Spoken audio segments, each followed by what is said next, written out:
Hello everyone, welcome to my channel physics with Mamta. आज हम discuss करेंगे एचटेट पीजीटी 2023 का क्वेश्चन पेपर कि क्वेश्चंस को कैसे डील करना है, क्या हमारी स्ट्रेटजी रहेगी उन क्वेश्चंस को डील करने के लिए। और अगर आपको थोड़ा बहुत ही आइडिया है तो आप कैसे एलिमिनेटिंग मेथड से भी क्वेश्चन को क्या कर सकते हैं, सॉल्व कर सकते हैं। और हम क्वेश्चन को बिल्कुल एनालाइज करेंगे कि इस क्वेश्चन का यही आंसर क्यों होना चाहिए, अदर क्यों पॉसिबल नहीं है। मैं आपको बता दूं, ये चैनल है dedicated for all physics exam के लिए। जो भी यहाँ पे हम फिज़िक्स से रिलेटेड जितने भी क्वेश्चंस हैं, जो भी आपकी इंक्वायरी है, उसको हम सॉल्व करेंगे। बेस्ट से बेस्ट कंटेंट आपको दिया जाएगा। तो stay tuned and subscribe my channel physics with Mamta. तो let's start previous year exam series from HTET PGT 2023। हम यहाँ पे एचटेट पीजीटी 2023 से लेकर 2011 तक के जितने भी पेपर हुए हैं एचटेट पीजीटी के सारे सॉल्व करेंगे। डेली एक वीडियो अपलोड होगी प्रीवियस ईयर एनालिसिस में। तो let's start HTET PGT 2023। Question first दिया हुआ है कि आपको दो टेबल दी हुई है। एक तरफ आपको रिफ्रैक्टिव एरर्स है आई के, वो दिए हैं, दूसरी तरफ उनके करेक्शंस दिए हुए हैं। तो फर्स्ट जैसे ए ऑप्शन दिया हुआ है मायोपिया, बी दिया हुआ है हाइपर मायोपिया, सी दिया हुआ है प्रेस बायोपिया और डी दिया हुआ है एस्टिग्मेटिज्म। इनको हम ठीक कैसे कर सकते हैं, इनके करेक्शंस पूछा गया है। तो आपको पता होना चाहिए पहले कि जो ये मायोपिया होता है वो क्या होता है। मायोपिया वो एरर है जिसमें आई क्या करती है, जो पास की चीज़ें हैं वो तो ईजिली डिटेक्ट कर सकती है या क्लियरली सी कर सकती है, लेकिन जो दूर की चीज़ें हैं उनको सी करने में दिक्कत होती है। तो उसको सॉल्व करने के लिए हम किस तरह का लेंस यूज़ कर सकते हैं। तो मायोपिया के लिए जो लेंस हम यूज़ करेंगे वो होगा कनकेव लेंस। तो फर्स्ट ही चेक कर लेते हैं, एक थर्ड से मैच होना चाहिए। तो आपके पास ये दो ऑप्शंस बचे, दो तो कैंसिल हो गए, एलिमिनेट हो गए। सेकंड अगर मैं बात करूं हाइपर मायोपिया, हाइपर मायोपिया एक ऐसा एरर है आई का जिसमें हमें क्या होता है कि जो दूर की चीज़ें होती है वो तो क्या दिखती है क्लियरली, लेकिन जो पास की चीज़ें होती है वो क्या होती है, बहुत क्लियरली दिख नहीं पाती है। तो इस एरर को ठीक करने के लिए, करेक्ट करने के लिए हम किस लेंस का यूज़ करेंगे, कन्वेक्स लेंस का यूज़ करेंगे। तो सिर्फ अगर आपको दो एरर्स भी पता है तो भी आप इजीली इस ऑप्शन को डिटेक्ट कर सकते हैं कि हमारा जो आंसर रहेगा वो क्या रहेगा, सेकंड ऑप्शन रहेगा। जो सी हमारे पास दिया हुआ है प्रेस बायोपिया, ये क्या होता है, ये एक एज के साथ हमें एरर डिटेक्ट मिलता है आई में, जिसमें चीज़ें बहुत धुंधली दिखने लग जाती है। इसको हम किसके हेल्प से करेक्ट कर सकते हैं, बाईफोकल लेंस की हेल्प से। फोर्थ है आपका एस्टिग्मेटिज्म। ये क्या होता है कि इसमें आपके जो कोरोना होता है आई का, वो ईजिली क्या नहीं कर पाता, मूव नहीं कर पाता, सर्कुलेट नहीं हो पाता। तो उस वजह से एक एरर डिटेक्ट होता है और धुंधलापन ज़्यादा आ जाता है आंखों में। तो उसको ठीक करने के लिए हम किसका यूज़ करते हैं, सिलेंड्रिकल लेंस का यूज़ करते हैं।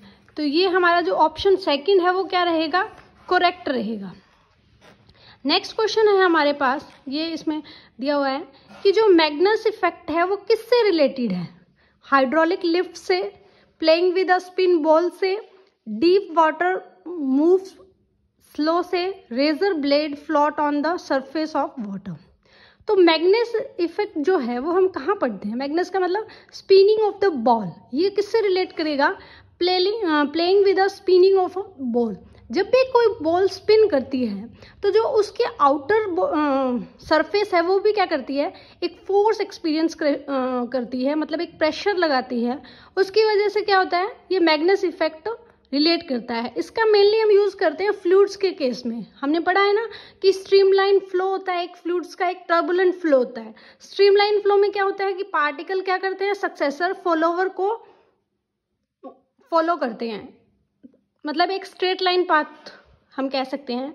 जबकि टर्बुलेंट जो फ्लो होता है वो क्या होता है, एक डिस्टर्ब पाथ फ्लो होता है। जैसे अगर मान लो किसी भी टेप वाटर से बिल्कुल सीधी पानी आ रहा है, मतलब इधर उधर उसका सरफेस एरिया में से पानी नहीं आ रहा है, बिल्कुल सीधा आ रहा है, तो वो क्या है, स्ट्रीम लाइन है, बिल्कुल एक स्ट्रेट लाइन में।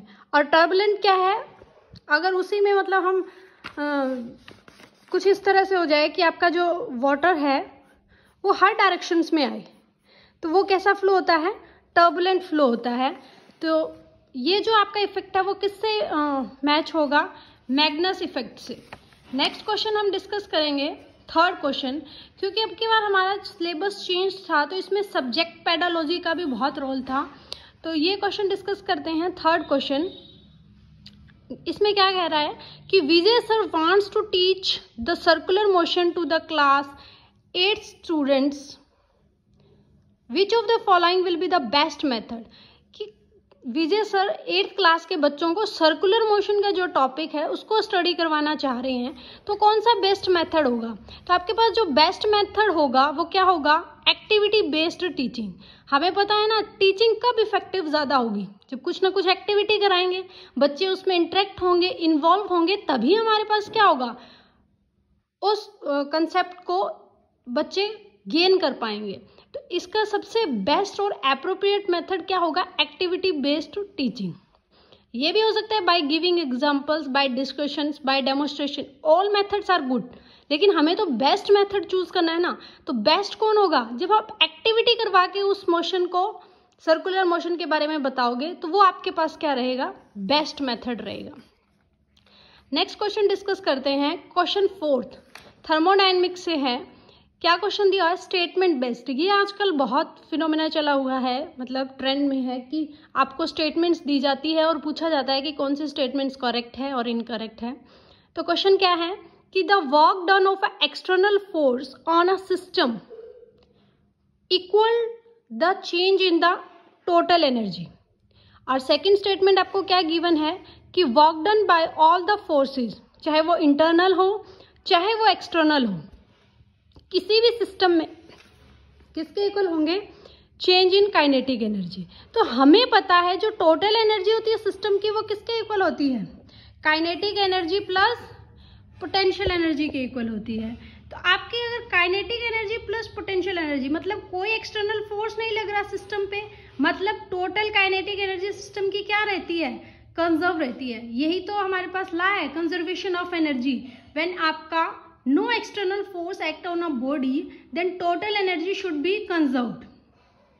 अगर मैं बात करूं सेकेंड स्टेटमेंट की, जो क्या कह रही थी कि अगर work done by all the forces, चाहे वो इंटरनल है चाहे वो एक्सटर्नल है, किसी भी सिस्टम पे वो किसके इक्वल होता है, चेंज इन काइनेटिक एनर्जी के। तो ये स्टेटमेंट भी बिल्कुल ठीक है कि चाहे आपका वर्क डन क्या हो, इंटरनल फोर्स की वजह से हो चाहे एक्सटर्नल फोर्स की वजह से हो, तब भी आपका जो वर्क डन होगा वो किसके इक्वल होगा, चेंज इन काइनेटिक एनर्जी। हम पढ़ते भी है वर्क एनर्जी थ्योरम कि टोटल वर्क डन किसी भी सिस्टम में किसके इक्वल होता है, change in the kinetic energy, मतलब उसकी final kinetic energy minus initial kinetic energy. इसका मतलब आपकी जो दोनों स्टेटमेंट्स हैं वो क्या रहेगी, करेक्ट, कि आपका फर्स्ट स्टेटमेंट भी करेक्ट है और सेकेंड स्टेटमेंट भी करेक्ट है। तो option 1 should be correct. Next हम डिस्कस करेंगे नेक्स्ट क्वेश्चन, जो यूनिट एंड डायमेंशन से पूछा हुआ है कि किस पेयर की यूनिट क्या है, सेम है। कुछ ऑप्शंस दिए हुए हैं, रेनॉल्ड नंबर और coefficients of friction, latent heat and gravitational potential energy, tension and force, and fourth is Planck's constant and torque. तो इसमें हमारे पास क्या होगा, अगर हम ऑप्शन से ही चेक करें तो हमें इससे ये पूछा है कि डज नोट, किसकी डायमेंशन सेम नहीं है। तो अगर मैं बात करूं रेनॉल्ड नंबर और कोफिशिएंट ऑफ फ्रिक्शन, इनकी जो डायमेंशंस होती है वो क्या होती है, सेम होती है। दोनों ही क्या होते हैं, डायमेंशन लेस होते हैं। टेंशन और फोर्स, टेंशन किस में होती है, जब भी हम स्ट्रिंग की बात करते हैं तब हम फोर्स को ही क्या कहते हैं, टेंशन, और फोर्स होता ही है, तो दोनों की डायमेंशन क्या रहती है, same. Latent heat and gravitational potential, इनकी हीट जो भी यूनिट है वो भी क्या रहती है, सेम। फोर्थ ऑप्शन की बात करूं, प्लैंक्स कांस्टेंट और टॉर्क। प्लैंक्स कांस्टेंट कहाँ से मिला, हमें पता है प्लैंक्स लॉ जो क्या कहता है कि हर एक एनर्जी, हर एक वेव के साथ एक एनर्जी एसोसिएट है और वो कितनी एनर्जी है, E is equal to H nu. और यहाँ पे जो H है वो क्या है, प्लैंक्स कांस्टेंट। तो H अगर प्लैंक्स कांस्टेंट है तो ये क्या होगा, E बाय न्यू। और E क्या है, एनर्जी। एनर्जी की यूनिट क्या है, joule. Knew that is frequency 1/T, तो पर सेकेंड। तो यहाँ पे आपके जूल की जो प्लैंक्स कांस्टेंट है उसकी यूनिट क्या होगी, जूल सेकेंड। यहाँ पे आपकी यूनिट क्या होगी, जूल सेकेंड। जबकि अगर मैं बात करूं टॉर्क की, टॉर्क क्या होता है, टॉर्क होता है मूवमेंट ऑफ फोर्स। किसी परपेंडिकुलर डिस्टेंस से कितना फोर्स हो रहा है, कितना मूवमेंट कर रहा है वो, R क्रॉस F। तो इसकी जो यूनिट होगी वो क्या होगी, न्यूटन मीटर। अगर मैं दोनों की डायमेंशन देखूं तो प्लैंक्स कांस्टेंट की डायमेंशन है mL2T-3, जबकि टॉर्क की क्या है, mL2T-2। इसका मतलब आपके पास जो डायमेंशन सेम नहीं है वो कौन सा ऑप्शन है, फोर्थ ऑप्शन है। नेक्स्ट क्वेश्चन डिस्कस करेंगे, सिक्स्थ क्वेश्चन। इसमें हमें कुछ रिलेशंस दिए हुए थे और हमें ये बताना था कि कौन सा रिलेशन इनकरेक्ट है। तो ये हमारे पास स्ट्रेस और स्ट्रेन में से है। वाई यहाँ पे क्या है, इसको बोलते हैं यंग्स मॉडुलस। ये क्या है, कंप्रेसिबिलिटी। नीटा आपके पास क्या है, कोएफिशिएंट ऑफ विस्कोसिटी। तो ये आप हमारे पास क्या है, डिफरेंट है। ये जस्ट हमें मेमोरी बेस्ड क्वेश्चन है, आपको मेमोरी से ही कंफर्म होगा कि इसका कौन सा ऑप्शन इनकरेक्ट है। तो यहाँ पे जो फर्स्ट ऑप्शन है वो क्या है, इनकरेक्ट रहेगा। बाकी तीनों ऑप्शन ये क्या है, करेक्ट है। ये बिल्कुल मेमोरी बेस्ड क्वेश्चन मान सकते हो आप इसको, कि इसमें अगर आपको याद होगा तो ही आप इस क्वेश्चन को सॉल्व कर पाएंगे। नेक्स्ट हम डिस्कस करते हैं क्वेश्चन नंबर 7। इसमें दो टेबल्स दी हुई है कि इनको भी मैच करना है कि कौन सा कॉर्ड किससे मैच होगा। तो फर्स्ट था अर्थ टिल्ट। इसका रीजन क्या है, अर्थ टिल्ट होता है तब हमें क्या पता चलता है, वेदर का। टेम्परेचर का मतलब क्या होगा, जब आपका टेम्परेचर किससे मैच करेगा, सनलाइट, क्योंकि जब सनलाइट आती है तो वही हमारा क्या होता है, टेम्परेचर। अर्थ का जो कंप्लीट साइकिल है वो हमें क्या बताता है, डे और नाइट, कि हमारे पास डे और नाइट जो होगा वो क्या कौन बताएगा, अर्थ का एक कंप्लीट साइकिल। हमें पता है ना 24 आवर में हमारे पास क्या होता है, अर्थ का एक कंप्लीट साइकिल होता है around its axis. Water cycle, water cycle से क्या बनते हैं, क्लाउड्स। ये कुछ बेसिक साइंस के क्वेश्चन है जिसको हम 6th 7th 8th में बहुत स्टडी करते हैं। तो ये जनरल क्वेश्चन था, हम डिस्कस कर सकते हैं। नेक्स्ट आपका जो क्वेश्चन है, क्वेश्चन नंबर 8, रिलेशन पूछा गया था impact parameter and scattering angle theta. तो जो ये इम्पैक्ट पैरामीटर होता है ये हम कहाँ पढ़ते हैं, जब हम बात करते हैं अल्फा स्कैटरिंग की, कि हमने क्या कहा कि किसी भी रेडियो एक्टिव वेव से जब अल्फा स्कैटर्ड होती है तो हमारे पास न्यूक्लियस में, यहाँ पे न्यूक्लियस है, तो यहाँ पे कुछ रेज क्या हो जाती है, डिफ्लेक्ट हो जाती है, और कुछ रेज अपना पाथ क्या कर लेती है, रिट्रेस कर लेती है, कि वो सिमिलर पाथ में क्या करती है, मूव करने लग जाती है। तो कुछ इस तरह से होता है कि कुछ रेज तो क्या होती है, डिफ्लेक्ट हो जाती है न्यूक्लियस से, और कुछ हमारे पास क्या होती है, पाथ को रिट्रेस कर लेती है, और कुछ एंगल से पहले ही क्या हो जाती है, डेविएट हो जाती है। वहाँ पे हम क्या पढ़ते हैं, इम्पैक्ट पैरामीटर को पढ़ते हैं, और इसका रिलेशन क्या होता है, ये एक परपेंडिकुलर डिस्टेंस है। जब आपके पास क्या होता है, potential energy equal to kinetic energy होती है, तब हमारे पास इस इम्पैक्ट पैरामीटर का यूज होता है। क्योंकि जब आपकी काइनेटिक एनर्जी पोटेंशियल एनर्जी के बराबर होती है तो पार्टिकल टर्न कर जाता है, वहाँ पे हम टर्निंग पॉइंट डिस्कस करते हैं। तो इसका जो रिलेशन होता है वो किसके इक्वल होगा, B1/4 pi epsilon not ZE² cot θ/2। ये जो थीटा है ना, ये स्कैटरिंग एंगल है, किस एंगल से वो रे स्कैटर हो रही है। E यहाँ पे क्या है, काइनेटिक एनर्जी, Z उस न्यूक्लियस का मास, E उसका चार्ज, और 1/4 पाई एप्सिलॉन नॉट। तो ये सारी टर्म तो क्या है, कांस्टेंट। हमसे सिर्फ यही पूछा था कि किसके प्रोपोर्शनल है, तो ये cot θ/2 के क्या है, प्रोपोर्शनल है। ठीक है। नेक्स्ट क्वेश्चन, ये भी पेडालॉजी सब्जेक्ट से पूछा गया था कि कोन ऑफ एक्सपीरियंस जो है मॉडल, ये किसके द्वारा दिया गया था। तो ये एडगर डेल द्वारा दिया गया था 1960 में। ये बताता क्या है, ये बताता है कि कोई भी बच्चा है वो कैसे ज़्यादा सीख सकता है। तो जैसे इसने कहा कि अगर बच्चे को हम डायरेक्ट या प्रपोजफुल एक्सपीरियंसेस कराएंगे तो वो ज़्यादा नॉलेज गेन करता है। कंट्राइव्ड एक्सपीरियंस कराएंगे, ड्रामेटिक एक्सपीरियंस करवाएंगे, डेमोस्ट्रेशन कराएंगे, उसको फील्ड ट्रिप्स पे लेके जाएंगे, एग्जीबिशंस में लेके जाएंगे, मोशन पिक्चर दिखाएंगे। सबसे कम कब सीखेगा वो? सिर्फ वर्बल से। उसको जब हम खुद इन्वॉल्व करेंगे या डायरेक्ट उसका एक्सपीरियंस कराएंगे तो वो सबसे ज़्यादा सीखेगा। ये सीखने का व्यू कुछ इस तरह से है कि सबसे ज़्यादा सीखेगा यहाँ पे और सबसे कम क्या करेगा? वर्बल सिंबल से सीखेगा। तो ये किसने दिया था? एडगर डेल ने दिया था। नेक्स्ट हम पढ़ रहे हैं 10th क्वेश्चन। 10th क्वेश्चन में हमारे पास क्या है कि एब्जॉर्प्शन स्पेक्ट्रम जो है हाइड्रोजन का, उसमें जो एब्जॉर्प्शन लाइन मिलती है वो कौन सी मिलती है? तो हमें पता है जब भी हम हाइड्रोजन एटम पढ़ते हैं तो एक सीरीज पढ़ते हैं, तो वहाँ पे हमारे पास क्या होती है? 5 तरह की सीरीज मिलती है हमें।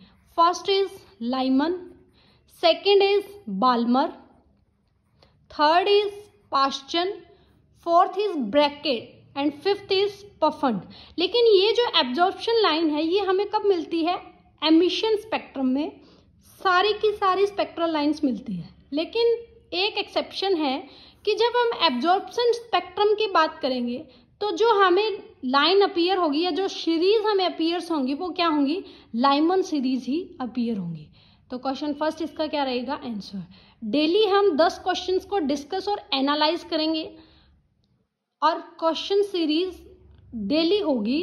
2023 से लेके 2011 तक के सारे क्वेश्चंस हम डिस्कस करेंगे। तो stay tune with my channel and share some love and subscribe my channel. Thank you.